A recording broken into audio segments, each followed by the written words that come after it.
जिस तरह आपने फरमाया कि ये भी चांस था, इसका सुबह जिक्र तो ज़रूर हुआ था।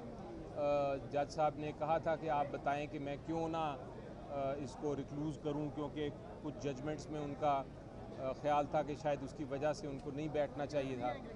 लेकिन वो फिर जब हमने डिटेल में जजमेंट्स देखी तो उससे ये ज़ाहिर हो गया कि उसमें कोई ऐसी बात नहीं है जो कि जिसकी वजह से किसी भी जज को ना बैठना पड़े। लेकिन ये एक अच्छा एक जेस्चर था जज साहब का कि मैं ट्रांसपेरेंटली इस मामले को अदालत के सामने रखूं ताकि उस पर भी बहस हो सके, और उस पर बहस हर एक को अपॉर्चुनिटी भी दी थी कि वो उस पर अपना अपना मौक़िफ़ पेश करें।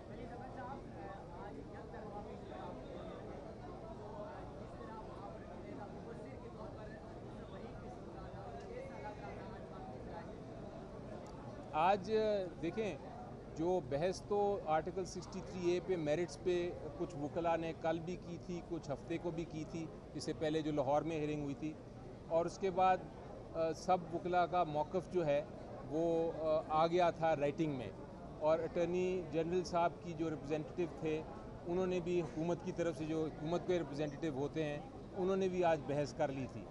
तो इसमें इनफैक्ट जज साहिबान ने ये सोचा कि चूँकि अब आज के दिन कोई वकील दूसरी तरफ से पेश नहीं है तो हम उनकी बहस अपनी तरफ से सुन लें और सवालात पूछें। तो अदालत ने मेरे से काफ़ी सारे सवालात पूछे और काफ़ी सारे सीरियस सवाल थे, इंटरेस्टिंग लीगल सवाल थे जिनका जवाब मुझे देना पड़ा।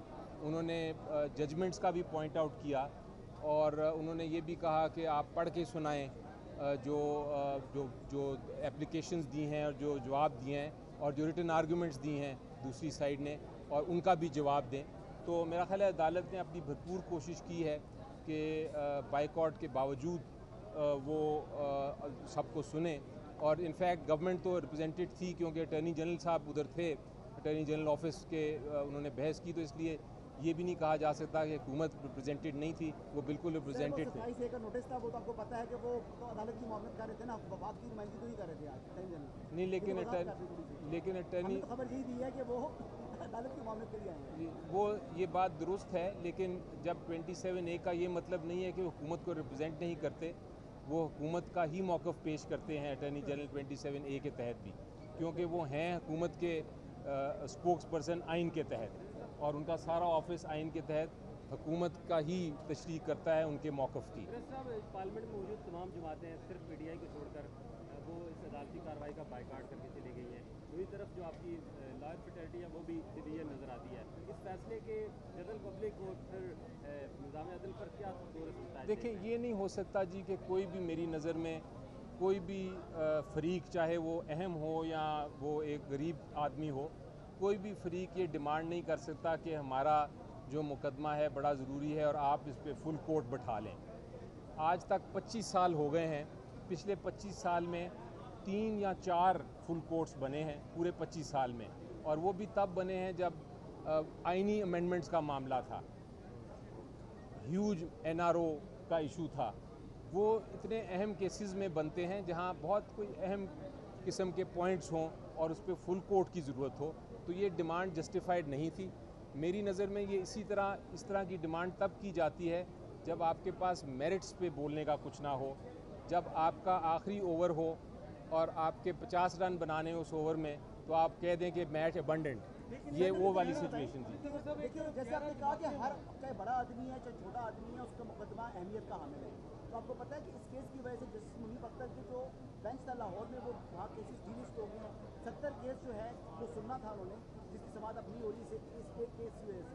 जी, उन्होंने आपको अहमियत दी ना, गलत किया फिर आपकी बात में कॉन्ट्रडिक्शन। आप देखें ये, और अगर फुल कोर्ट बन जाता तो फिर तो सारे के सारे केसेस पूरे पाकिस्तान में ख़राब हो जाते, और इसीलिए कोर्ट ने कहा कि हम देखें, कोर्ट हम 1 बजे बैठ रहे हैं, 1 बजे बैठ के हम इस केस की समाअत करना चाहते हैं, हम डिले नहीं करना चाहते, हम इसका फ़ैसला जल्दी करना चाहते हैं। और कॉन्स्टिट्यूशनल क्राइसिस है, इतना बड़ा क्राइसिस है कि एक आपका चीफ मिनिस्टर अभी नहीं बना, उसकी वजह से पूरी पाकिस्तान की इकॉनमी को इफ़ेक्ट हो रहा है। ये भी एक बड़ा अहम सवाल है और अहम पॉइंट है। तो मेरा ख्याल है इसको मैं तो समझता हूँ कि ये जो रिक्वेस्ट थी दूसरी साइड से कि फुल कोर्ट बनाया जाए, इसका मुझे कोई एग्ज़ाम्पल नहीं मिलता इस तरह किसी का कहना जिस तरह के कल कहा गया। अच्छा, एक तरफ 11 जमातें हैं, इखलाकी तौर पे वैसे इसकी अहमियत क्या बनती है? 11 जमातों का यानी कि कल बाइकआउट, उसके बाद फुल कोर्ट की अपील, सिर्फ एक ही अपील है उसकी, तो क्या इसमें आप इसकी अहमियत को देते हैं बेटे? जी देखें, जमातों का इसमें इशू नहीं है। आप थोड़ी देर के लिए भूल जाएं जमातें कितनी हैं पाकिस्तान में या कितनी नहीं है। इसमें इशू ये है कि आइन क्या कहता है। आपका आइन के कहता है कि आपने इलेक्शन कराना है चीफ मिनिस्टर का आइन की आर्टिकल 134 के मुताबिक, और जो भी मेजॉरिटी वोट ले जाता है उसको इलेक्ट करना है। आपको याद है हमसे एक गलती हुई थी। हमने गलती क्या की थी कि हमारी जो डिप्टी स्पीकर साहब थे उन्होंने रेजोल्यूशन जो वोट ऑफ नो कॉन्फिडेंस की थी वो रिजेक्ट कर दी। वो आइन के ख़िलाफ़ थी। वो उसके ऊपर अदालत बैठी, 4 दिन पूरी अदालत बैठी। 4 दिन में हेयरिंग की, सारी एप्लीकेशंस दी। हमने तो बाइकआउट नहीं किया। 4 दिन में फ़ैसला सुना दिया, शॉर्ट ऑर्डर शाम को रात को 4 दिन में सुना दिया और वो वोट ऑफ नो कॉन्फिडेंस बन गया। हमने तो कोई बाइकआउट की बात नहीं की, हालांकि हमारी लार्जेस्ट जमात थी। तो जमात का बड़ा होना या तादाद होना फ़र्क नहीं पड़ता। इशू ये है कि आइन के मुताबिक क्या चीज़ होनी चाहिए, और मेरी नज़र में आइन के मुताबिक यही होना चाहिए। थैंक यू जी। किधर गया यार हमारा?